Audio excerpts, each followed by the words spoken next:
Olá, está começando Revista TST, o programa do Tribunal Superior do Trabalho com os principais destaques da semana. E na edição de hoje você confere: União não terá que indenizar anistiado da empresa brasileira de Correios e Telégrafos pela demora em readmiti-lo.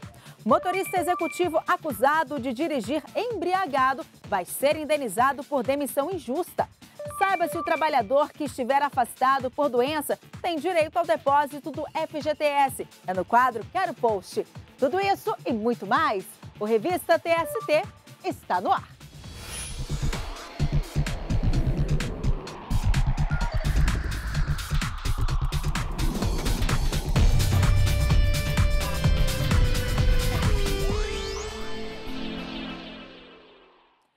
O Revista TST de hoje começa com o destaque de um caso julgado pela Seção 1 de Dissídios Individuais, responsável por uniformizar a jurisprudência trabalhista.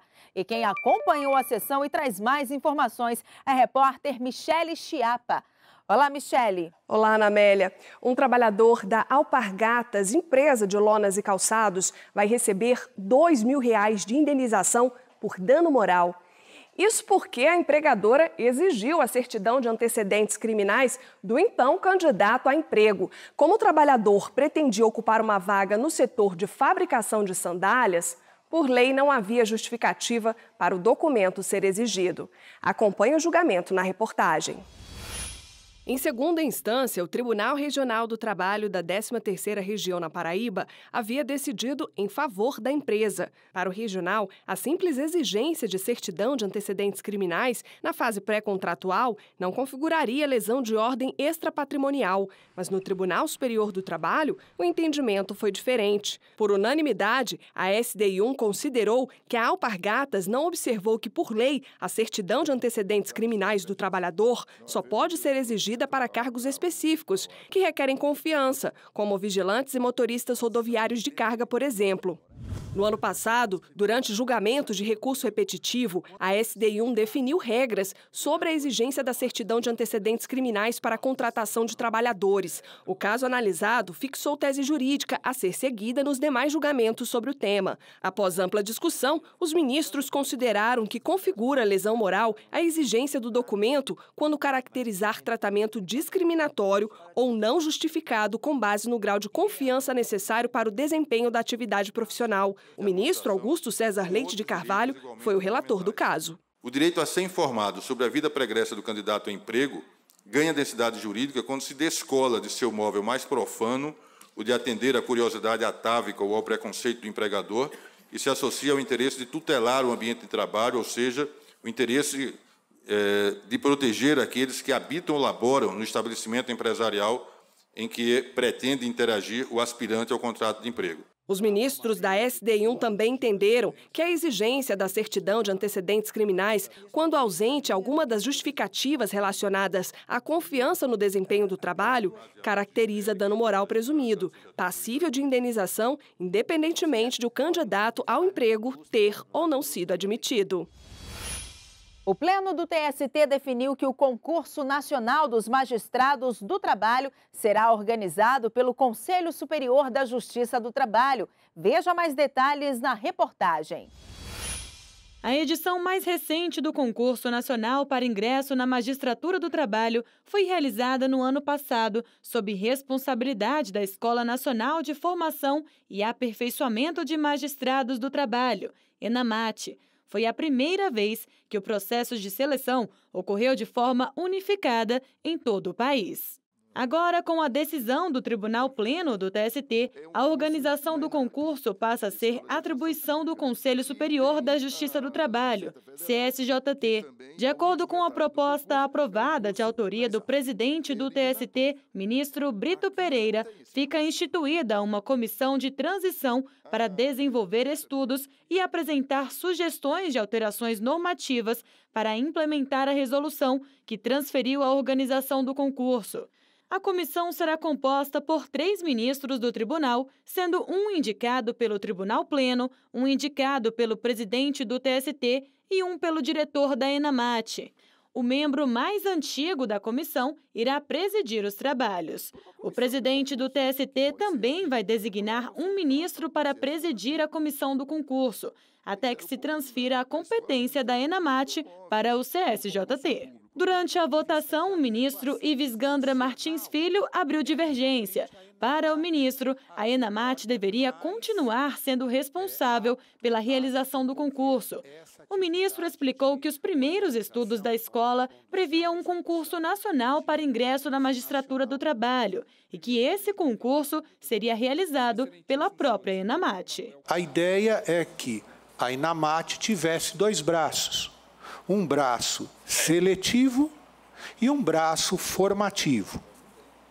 Por quê? Porque essa tem sido a tradição de outras escolas no direito comparado, né? A escola francesa, a escola portuguesa e várias outras. Porque do ponto de vista de adequação funcional, é realmente a ENAMAT aquele órgão mais apto a desenvolver essa atividade de organização, condução, execução de um concurso nacional. A ministra Maria Cristina Peduzzi seguiu a divergência. A ministra afirmou que a resolução que aprovou a competência da ENAMAT para realizar o concurso foi elaborada após anos de estudos. Foi uma decisão amadurecida e que produziu bons resultados. Não identifiquei qualquer dificuldade. Me parece que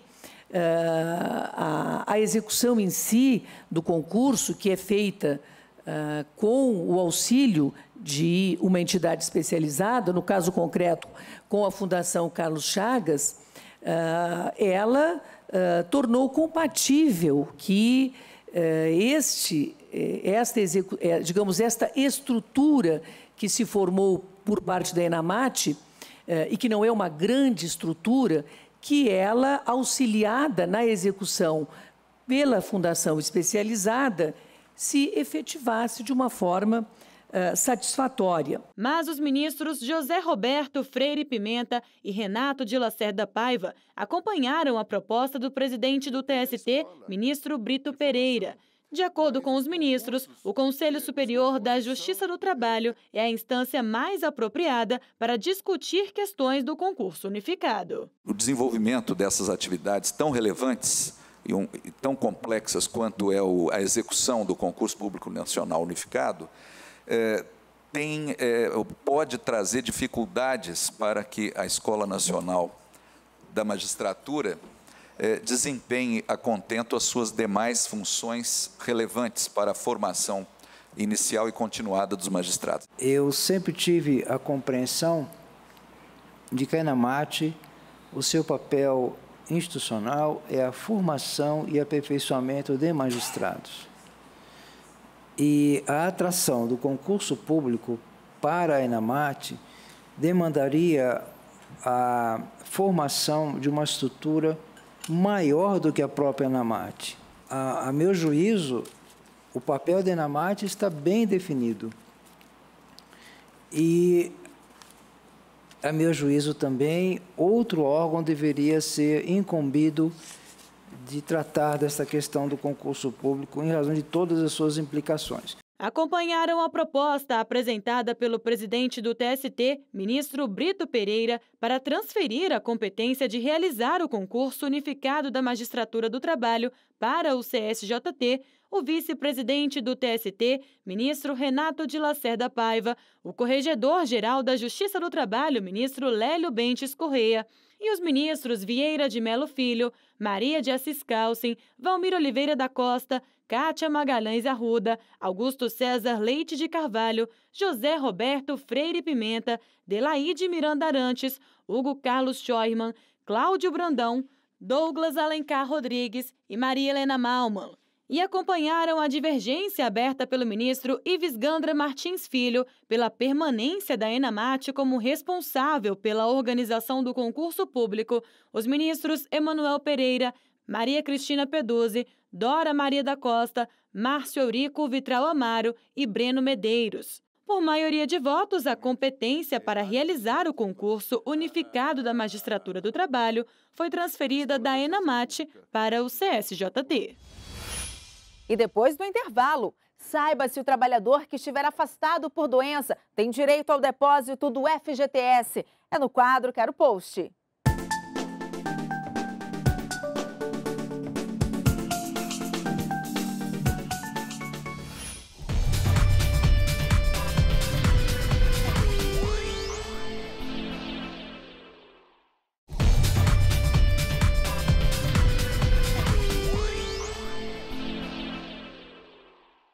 O Revista TST está de volta e vamos conferir mais casos julgados pelo TST. É o Giro pelas Turmas.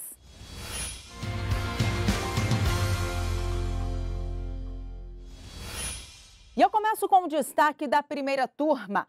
Uma fábrica de equipamentos de informática em Belo Horizonte, que atrasou a homologação de rescisão contratual de uma ex-empregada, não pagará a multa por atraso prevista no artigo 477 da CLT. A turma reformou decisão do TRT Mineiro, que havia entendido que o pagamento das verbas rescisórias, desacompanhado da homologação do acerto rescisório, causa prejuízos ao trabalhador, que fica privado do acesso ao FGTS e do recebimento do seguro-desemprego.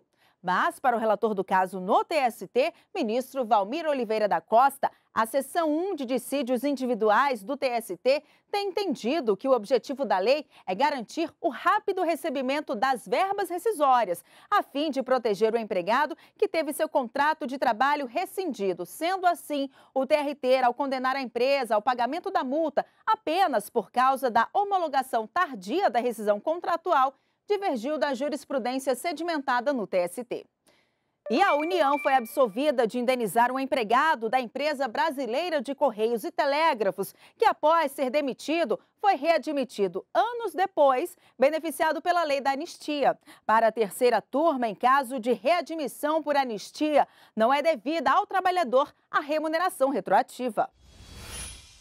O empregado da empresa brasileira de Correios e Telégrafos entrou na Justiça do Trabalho pedindo indenização devido à demora na readmissão dele ao emprego. De acordo com o empregado, ele foi demitido por perseguição política devido à participação em greves. Em 1994, o trabalhador solicitou, por meio de processo administrativo, a anistia política e a readmissão ao emprego, o que só ocorreu 4 anos depois do pedido. Segundo o trabalhador, a demora teria gerado dificuldades financeiras e de realocação no mercado de trabalho.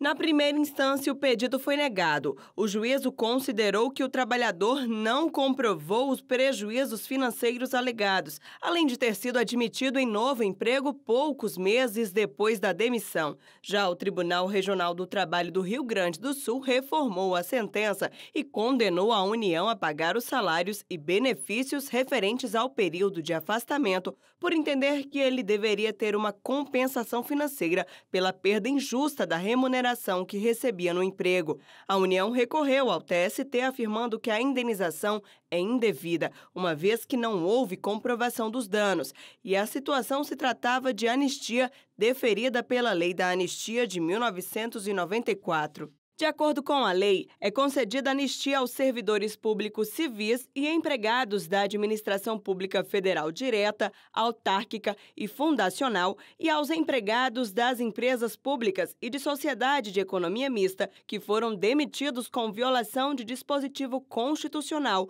ou em decorrência de movimento grevista entre março de 1990 e setembro de 1992. Na terceira turma do TST, o relator ministro Alexandre Agra Belmonte explicou que o tribunal tem se posicionado no sentido de vedar os efeitos retroativos da anistia prevista na lei. Conforme salientou o magistrado, esse entendimento, inclusive, deu origem à orientação jurisprudencial transitória 56 da SDI 1. A norma prevê que os efeitos financeiros da anistia somente serão devidos a partir do efetivo retorno à atividade, sendo vedada a remuneração em caráter retroativo. Além disso, o ministro esclareceu que a readmissão dos anistiados fica condicionada à efetiva disponibilidade financeira e orçamentária do órgão, entre outros requisitos. Com isso, o recurso reformou a decisão regional. Por unanimidade, a União foi absolvida do pagamento de indenização ao empregado anistiado. Um motorista executivo acusado injustamente de dirigir embriagado vai ser indenizado. O caso foi julgado pela segunda turma.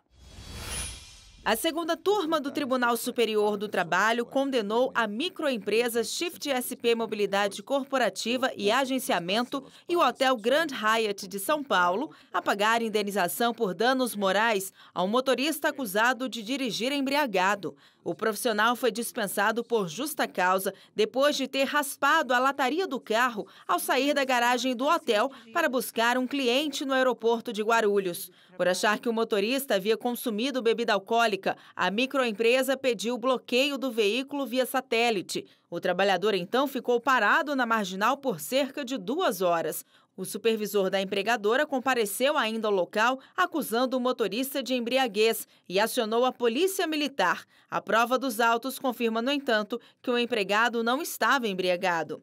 Para a relatora do recurso de revista na segunda turma, ministra Maria Helena Malman, a empregadora se precipitou ao demitir o motorista sem sequer constatar o fato.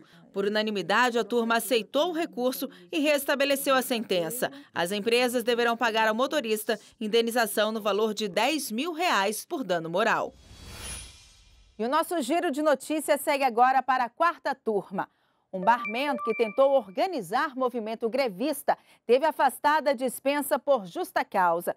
Inicialmente, o TRT paulista havia negado o pedido do barman por entender que ele teria quebrado a confiança do empregador, porque ao invés de acionar o sindicato da categoria, assumiu o lugar do ente sindical e tentou articular uma paralisação. A quarta turma, no entanto, aceitou o recurso de revista do barman. Para a relatora do caso, ministra Maria de Assis Calcin, ainda que o fato não tenha contado com a participação sindical, a paralisação pacífica das atividades não configura ato suficientemente grave para dispensar o profissional por justa causa. E essas e outras notícias você também pode conferir na página do TST no Facebook. Basta seguir o nosso perfil. E você também pode aproveitar para comentar as decisões. O endereço é facebook.com/TSTJus. E chegou a hora de esclarecer as dúvidas trabalhistas publicadas nas redes sociais com a hashtag #QueroPost.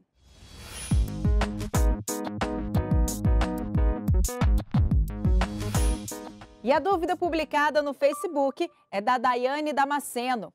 Quem está afastado do trabalho por doença tem direito ao depósito do FGTS? Confira na reportagem. Quem emprega um trabalhador, além de pagar o salário mensal, deve depositar o Fundo de Garantia do Tempo de Serviço. O dinheiro fica em uma conta aberta na Caixa Econômica Federal, em nome do empregado. O valor depositado deve corresponder a 8% do salário bruto de cada trabalhador. O FGTS funciona como se fosse uma poupança. O trabalhador pode sacar o dinheiro acumulado em determinadas situações, como no caso de demissão sem justa causa ou da compra de um imóvel, por exemplo. De acordo com a Lei 8.036, o valor do benefício deve ser depositado mesmo se o empregado estiver ausente das atividades para prestação do serviço militar obrigatório e licença por acidente do trabalho. Se o trabalhador for afastado do emprego por mais de 15 dias devido a uma doença que não esteja relacionada a acidente de trabalho, o empregador fica livre da obrigação de depositar o FGTS, uma vez que o profissional, nesse caso, está licenciado, ou seja, não está prestando serviço.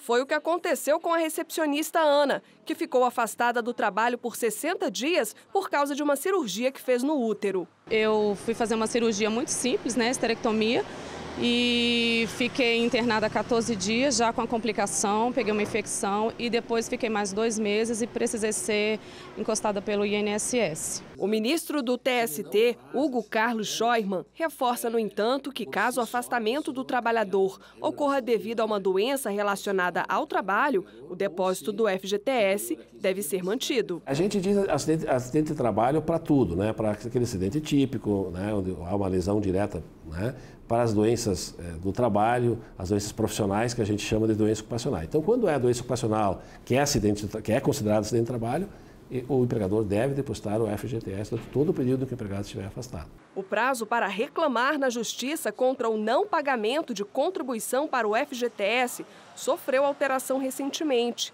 De acordo com a súmula 362 do TST, para os casos em que o trabalhador soube da irregularidade a partir de 13 de novembro de 2014, a prescrição ocorre em 5 anos, observado o prazo de 2 anos para recorrer após o término do contrato.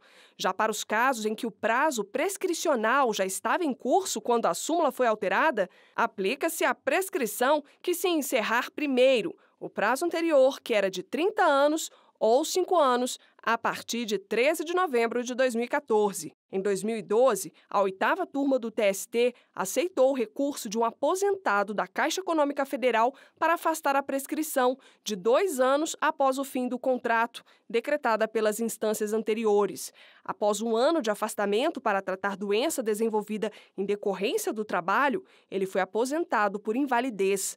Na Justiça, o aposentado afirmou que a instituição não fez os depósitos do FGTS durante o período em que ele ficou afastado. Por unanimidade, a 8ª turma entendeu que a aposentadoria por invalidez apenas suspendeu o contrato de trabalho, em vez de encerrá-lo. Assim, não poderia ser aplicado o prazo de 2 anos, contado a partir do fim do contrato. E no próximo bloco, veja as notícias que marcaram a semana no TST.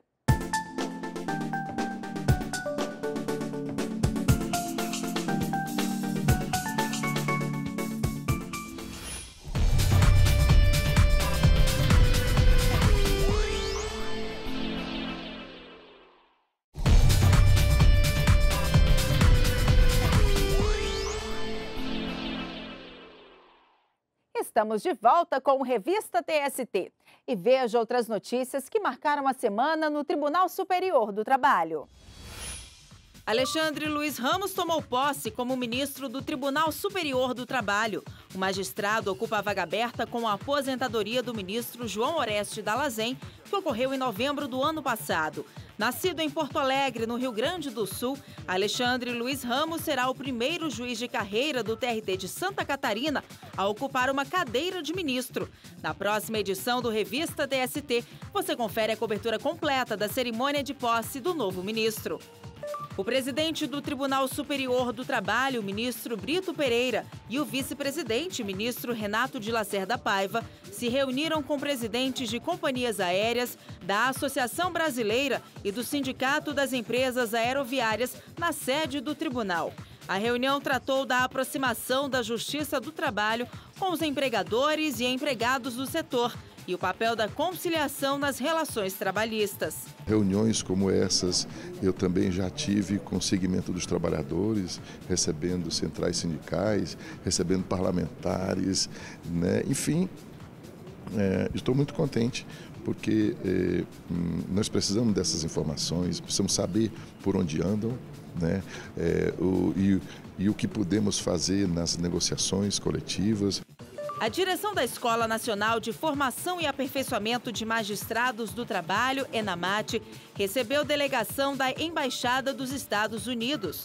Durante o encontro que ocorreu no TST, foi apresentada a proposta de parceria de intercâmbio para possibilitar a juízes brasileiros conhecer o sistema do governo americano para a resolução de conflitos trabalhistas e, por outro lado, mostrar como funciona a Justiça do Trabalho brasileira. O diretor da ENAMAT, ministro Vieira de Melo Filho, considerou a proposta de parceria bem-vinda e esclareceu que vai submetê-la à avaliação do Conselho Consultivo da ENAMAT. Terceirização, responsabilidade civil é o tema do mês de abril da Biblioteca Digital do TST. Para receber gratuitamente uma seleção de artigos e capítulos de livros relacionados ao tema, basta escolher os itens de interesse no formulário disponível na página da biblioteca na internet. Acesse tst.jus.br/biblioteca.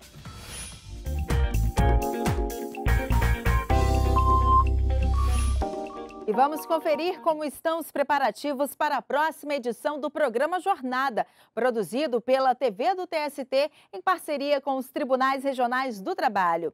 E quem conta os detalhes para a gente é a apresentadora do programa, Carolina Sete.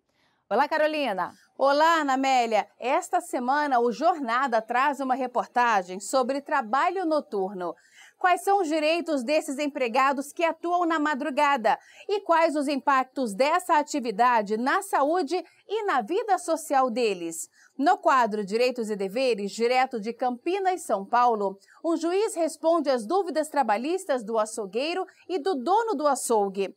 Vamos mostrar também o que diz a lei quando o empregado precisa se ausentar do serviço por um dia para fazer doação de sangue. E no quadro Meu Trabalho é uma Arte, vamos mostrar belas esculturas feitas com balões. Tudo isso e muito mais, Ana Amélia, no Jornada, que está imperdível e vai ao ar segunda-feira às 7h30 da noite. É com você, Ana. Tá certo, Carolina. Muito obrigada e até a próxima. E chegamos ao fim de mais uma edição do Revista TST. Mas você segue acompanhando outras notícias no nosso site e também pelas redes sociais. Muito obrigada pela companhia e até semana que vem.